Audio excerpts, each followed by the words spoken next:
Assalamualaikum warahmatullahi wabarakatuh.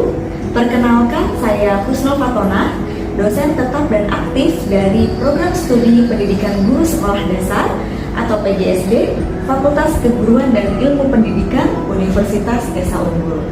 Video ini dibuat untuk melengkapi persyaratan pengajuan sertifikasi dosen gelombang 1 tahun 2025, yaitu pernyataan diri dosen dalam unjuk kerja Tridharma Perguruan Tinggi PDD UKT-PT dalam bidang pengajaran.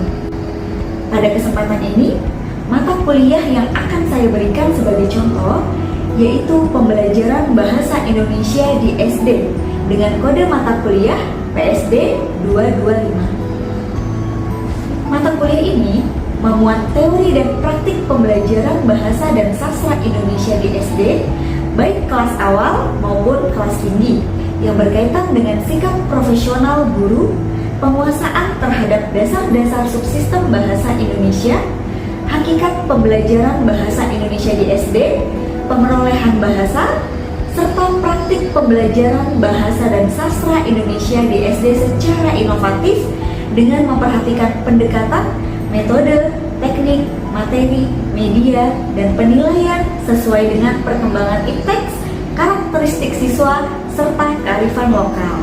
Mata kuliah ini ditujukan untuk mahasiswa PGSD semester 4 dengan bobot 3 SKS dan diselenggarakan dalam 16 kali pertemuan dengan perincian 14 kali pertemuan materi tatap muka dan 2 kali ujian, yaitu ujian tengah semester dan ujian akhir semester.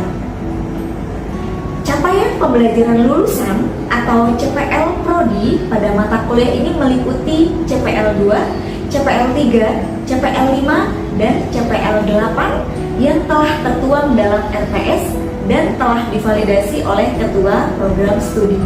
Capaian pembelajaran mata kuliah yang diharapkan antara lain CPMK 1, yaitu mahasiswa mampu menginternalisasi norma, nilai, etika akademik, dan budaya etis.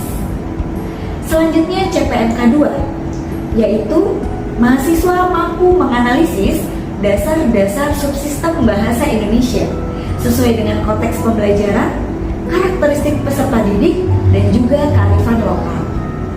Pada CPMK 3, yang diharapkan adalah mahasiswa mampu menerapkan model pembelajaran bahasa dan sastra Indonesia yang inovatif.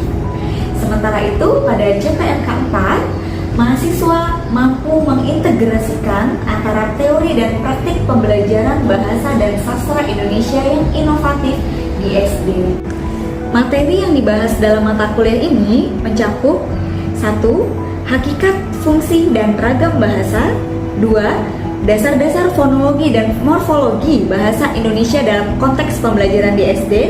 3. Dasar-dasar semantik dan pragmatik bahasa Indonesia dalam konteks pembelajaran di SD. 4. Dasar-dasar sintaksis dan wacana bahasa Indonesia dalam konteks pembelajaran di SD. 5. Hakikat pembelajaran bahasa Indonesia di SD. 6. Pemerolehan bahasa pertama bagi anak. 7. Pemerolehan bahasa kedua bagi anak. 8. Model pembelajaran bahasa dan sastra Indonesia di SD. 9. Pembelajaran bahasa Indonesia di SD dengan fokus keterampilan berbahasa. 10. Pembelajaran bahasa Indonesia di SD dengan fokus sastra.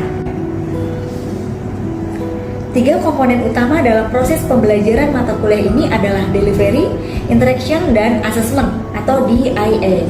Terkait RPS, mahasiswa dapat mengunduhnya langsung pada sistem e-learning Universitas Esa Unggul.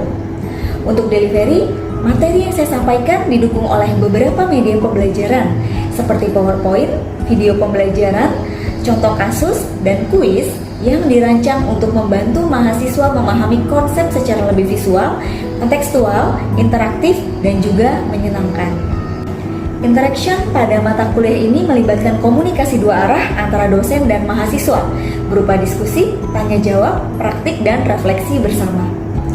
Assessment atau sistem penilaian yang saya lakukan dalam mata kuliah ini mencakup asesmen formatif dalam bentuk penilaian proses seperti kuis, proyek kelompok, serta aktivitas partisipasif di kelas. Sementara itu, asesmen sumatif mencakup UTS dan UAS. Bobot penilaian terdiri atas 10% kehadiran, 35% tugas, 20% UTS, dan 35% UAS. Model pembelajaran yang digunakan dalam mata kuliah ini adalah project based learning dengan metode presentasi interaktif, simulasi atau praktik, diskusi kelompok, dan juga studi kasus. Sementara itu, referensi yang saya gunakan berupa buku-buku referensi terkini karya para ahli, artikel dosen yang bersangkutan yaitu saya sendiri, kemudian ada juga artikel kolaborasi dengan para dosen FKIP dan juga mahasiswa. Baik, berikut adalah video pembelajaran pada mata kuliah pembelajaran Bahasa Indonesia di SD untuk materi pertemuan 14, yaitu pembelajaran Bahasa Indonesia di SD dengan fokus sastra. Mari kita simak.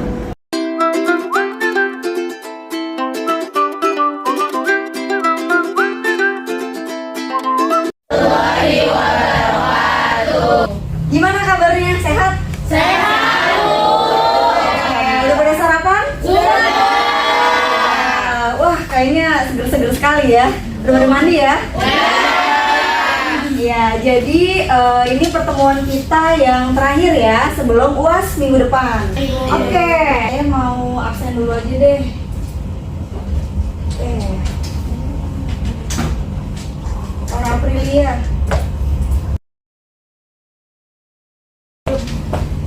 Ya, siapkan kartunya.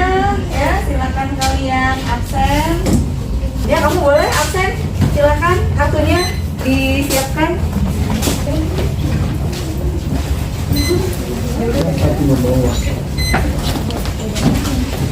Sekarang kita mulai ya pembelajarannya. Sebelum kalian praktik, saya mau fokus menjelaskan ya, tapi sedikit aja. Jadi seperti biasa, seperti konsep-konsep sebelumnya gitu ya. Jadi pada pertemuan ke-14 hari ini, tujuan pembelajarannya adalah supaya mahasiswa mampu menjelaskan bagaimana pembelajaran sastra di sekolah dasar. Ya, waktu itu mata kuliah apresiasi sastra di semester berapa? Masih ingat gak? Tiga. Kalian sudah praktik ya, drama, puisi dan sebagainya. Jadi saya tidak menjelaskan tuh apa itu puisi, drama itu tidak, karena itu sudah lewat. Nah sekarang lebih ke arah bagaimana nih kalau diajarkan di sekolah dasar, gitu ya. Oke. Pertama, yang perlu kalian siapkan ketika mulai mengajar, sebenarnya apapun itu ya, tidak harus sastra ya, adalah niat dan hati, gitu ya. Ya, jadi kalau nggak niat ngajar susah. Ini udah pada mulai muncul nih rasa-rasa ngajarnya nih. Jiwa-jiwa gurunya kayaknya udah mulai kelihatan ya. Nah, kalian harus mempersiapkan gimana caranya nanti mental seorang guru, jiwa seorang guru itu seperti apa. Oke, saya mau ngajarin sastra. Ya hari ini saya ngajarin puisi lagi. Aduh, mana nggak suka puisi, gimana ya? Aduh, ya udahlah, biarin aja siswa baca sendiri. Nah, nggak seperti itu ya. Nah, kita gunakan banyak media, banyak metode sebenarnya bisa seperti itu ya. Oke, siapkan hati dan niat dulu nih yang pertama ya. Apresiasi ini konteksnya banyak ya. Bisa menghargai, ada pertunjukan ditonton, ada buku dibaca dan sebagainya, banyak sekali konsepnya ya. Nah, kemudian bisa mengembangkan kemampuan berbahasa. Jadi kemampuan berbahasanya itu jadi terlatih ya. Kemudian memperluas wawasan, kepekaan. Nah, ini poin pentingnya juga. Ini berkaitan dengan pengembangan nilai-nilai karakter. Jadi kenapa guru mengajarkan sastra di sekolah? Salah satunya untuk pengembangan karakter siswa. Gitu. Jadi siswa tahu nih mana yang baik, mana yang buruk, rasa kemanusiaan yang muncul, menghargai budaya Indonesia dan sebagainya. Sekarang kita kembali ke konteks sekolah dasar. Jenjang kelas sekolah dasar tuh ada gimana jenjang kelasnya? Kelas rendah. Oke, ada istilah kelas rendah sama kelas tinggi. Kelas rendah kelas berapa? 1 sampai 3. Oke, yang tingginya berarti 4 sampai 6. Ini kelas rendah atau kelas awal gitu ya. Cara ngajarin sastranya itu beda. Ya, jadi kalau di kelas-kelas awal minimal dia itu suka dulu. Jadi caranya gimana caranya dia suka loh dengan puisi, suka dengan drama, suka dengan novel dan sebagainya. Gitu ya. Nah, kemudian ceritanya juga yang sederhana. Nah, ini saya ambil contoh yang pas awal dulu saja, ya. Cerita yang simpel-simpel. Misalnya tentang apa nih? Kelinci. Oh, kelinci. Bebek, cerita rakyat, yang gitu-gitu ya. Intinya, ya kalau buat anak SD itu namanya sastra anak. Ini contohnya nih, ya ciri-cirinya. Misalnya apa? Nah, oke.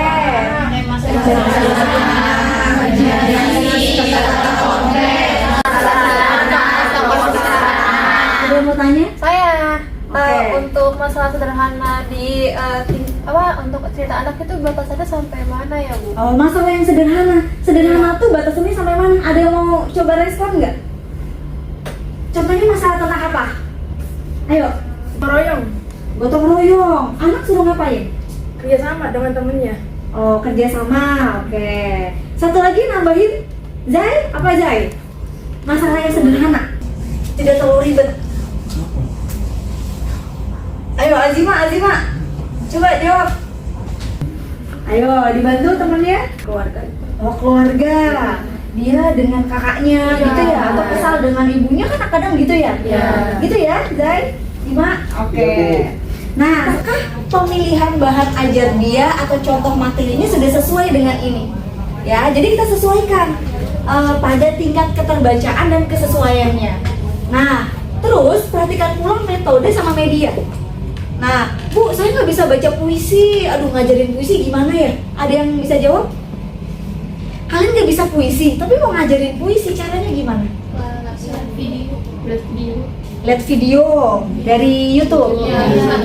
Nah, nih, lihat deh cara baca puisi begini. Jadi nggak harus kalian yang baca, tapi kalau kalian bisa nyontohin itu lebih bagus, gitu ya. Oke, ada lagi nggak selain dari video? Kalian mau ngajarin tentang drama nih? Oh, kita ajak nonton, ya, nonton teater anak, atau ke teater Keongmas ya? Ya. Pernah? Oke, itu buat anak-anak kan? Iya.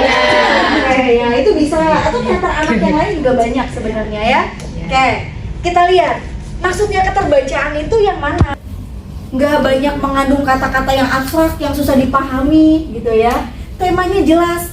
Oh, tentang persahabatan. Oh, tentang hewan peliharaan. Nah, itu banyak. Suka baca buku anak nggak? Suka. Ya kan? Simpel kan? Iya. Oke, kemudian inilah alurnya. Anak tuh jangan dibawa ribet-ribet, alurnya muter-muter jangan. Ya, ada penelitian yang menyatakan bahwa kalau untuk kelas rendah sebaiknya alurnya maju. Jadi jangan terlalu maju mundur, maju lagi, pokoknya kompleks gitu. Sulit nantinya ya. Nah, kemudian watak-watak tokohnya juga jelas. Jadi jangan dibuat tokoh yang bias. Jadi dia baik apa jahat ya? Ini gimana ya? Sulit. Nah, nggak apa-apa, untuk awal diperjelas nih. Oh, dia tokoh protagonisnya, oh dia antagonisnya, wataknya tuh harus jelas. Nah, itu kira-kira ya.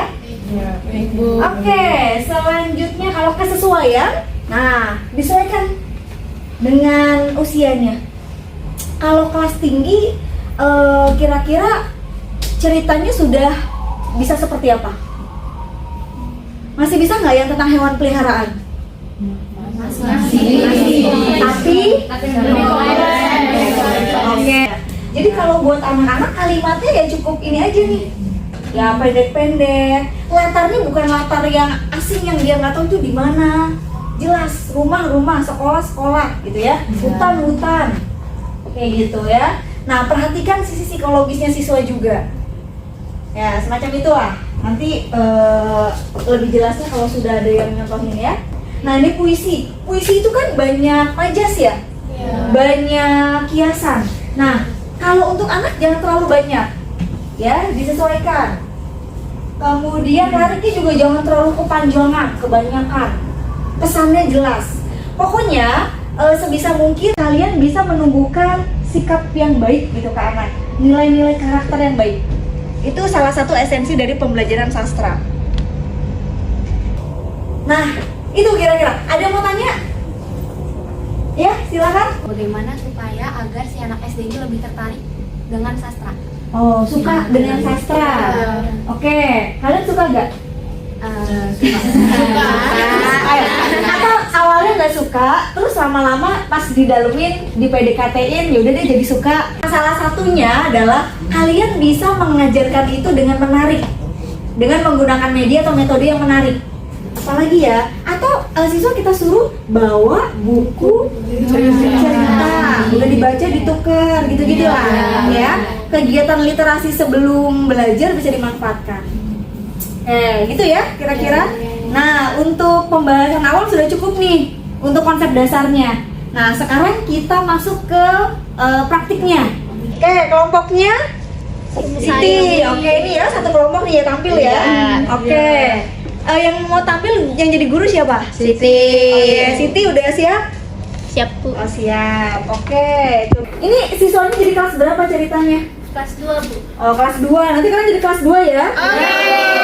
Pokoknya ya kalian bayangkan alami siswa kelas 2 itu gimana lah. Ya, tapi jangan terlalu berlebihan ya. Kadang kalian ini kayak gitu banget deh. Tapi kalian agak lebay gitu ya. Jadi saya duduk di belakang. Assalamualaikum. Pagi semuanya. Sebelum mulai, Ibu mau kita ice breaking dulu. Boleh. Udah pernah nyoba belum yang tepuk semangat? Pernah dengar? Pernah. Gimana coba? Semangat. Semangat. Coba dulu ya. 1, 2, 3. Tepuk semangat.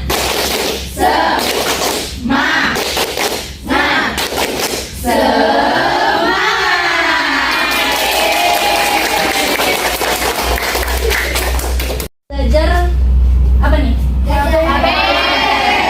Oke, sebelum masuk sini, coba perhatiin gambarnya dulu. Pohon. Ada buah.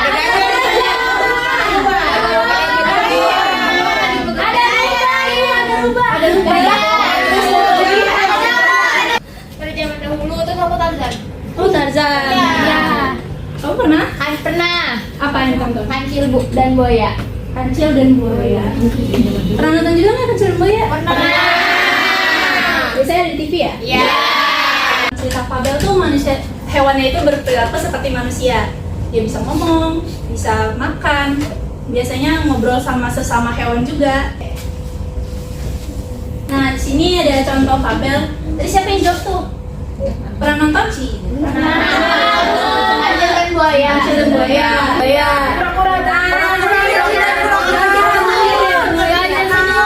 Ya, persahabatan monyet dan harimau. Ya, itu ada di pada zaman dahulu Bu. Iya, ada ya.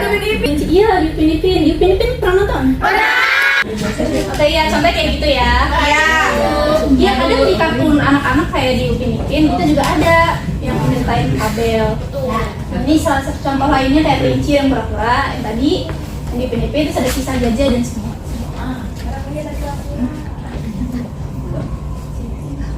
Nah, di sini ada ciri-ciri fabel. Yang pertama, tokoh utamanya binatang. Kayak yang gue bilang tadi, jadi tokohnya itu pasti binatang-binatang. Terus mengandung pesan moral. Nah, biasanya ada pesan moral yang diselipin di cerita itu. Nah, di sini ada video, Ibu mau ngasih lihat.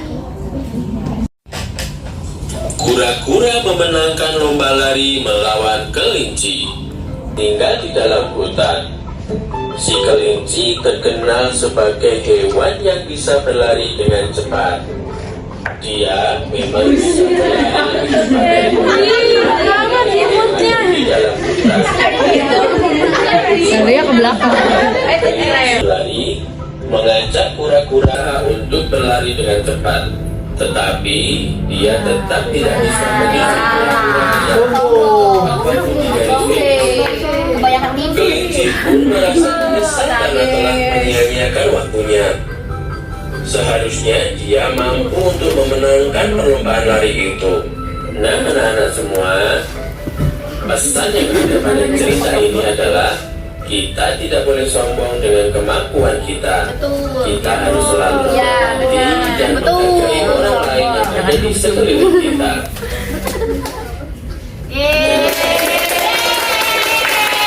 Pesan moralnya secara keseluruhan apa? Sama Jangan sombong.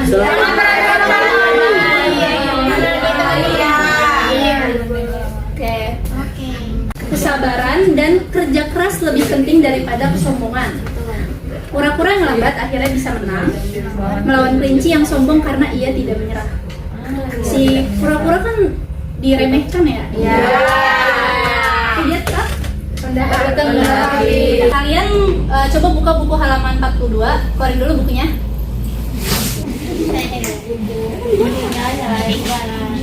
Tinggal lagi. Beli, kamu jadi kelinci ya? Enggak, aku sombong. Enggak sombong kan punya orang. Baru nggak mau. Baru taruh jangan kamu sombong. Kelinci ya? Udah. Kamu ada lagi? Udah ya. Nanti kamu ada lagi tentang belalang yang ada di sini kita berpegang dulu. Minggu depan kita bahas ya.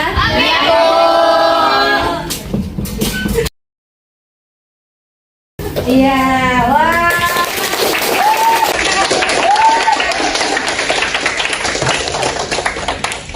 Oke, nah itu tadi contoh cara mengajarkan sastra ya. Oke, materinya berarti tadi fabel. Iya, Oke, ada yang mau kasih komentar nggak dengan caranya teman kalian ya? Siti tadi ngajar.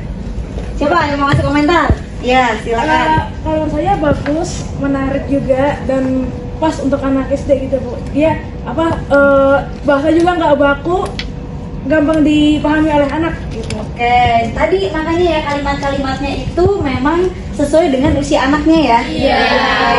Ada lagi yang komentar atau kasih masukan saran juga boleh loh. Kritik atau apa boleh. Zai mau ngasih saran lagi? Ya. Oke. Bagus Bu pakai media audio visual jadi Oke, media audio visual. jadi kita bisa ngeliat langsung juga dan dengar itunya cerita-ceritanya langsung ada. Iya, jadi guru harus tanggap teknologi ya. Iya. Bacanya cuma pakai teks doang bosan. Iya. Tadi teksnya buat tugas ya di rumah ya berarti ya. Oke, tadi kalau dari penilaian saya, oke sudah luas, percaya dirinya juga sudah bagus ya. Paling memang kalau saran dari saya sih suaranya harus lebih lantang lagi ya. Karena kan kalau di SD itu kan kelasnya lebih besar ya sisanya. Jadi suara itu penting banget. Nah, kemudian sisanya sih sudah oke, sudah siap. Materinya juga sudah menarik ya tadi ya.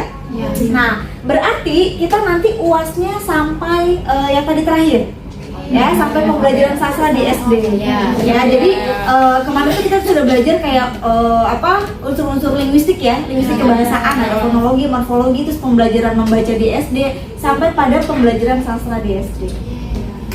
Oke, gimana sampai sini ada yang mau ditanyakan? Atau sudah cukup jelas perkuliahan hari ini? Sudah cukup jelas. Iya, nanti PPT dan sebagainya bisa di itu ya. Bisa dikirim ke Word ya. Iya. Ningrum, kamu ada pertanyaan?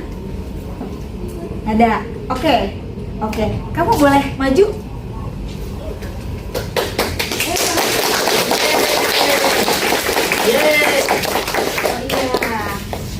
Tadi teman-teman kamu di sini belajar materinya apa?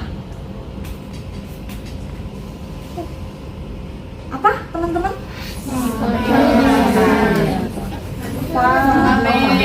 Fabel. Oke. Terus paham?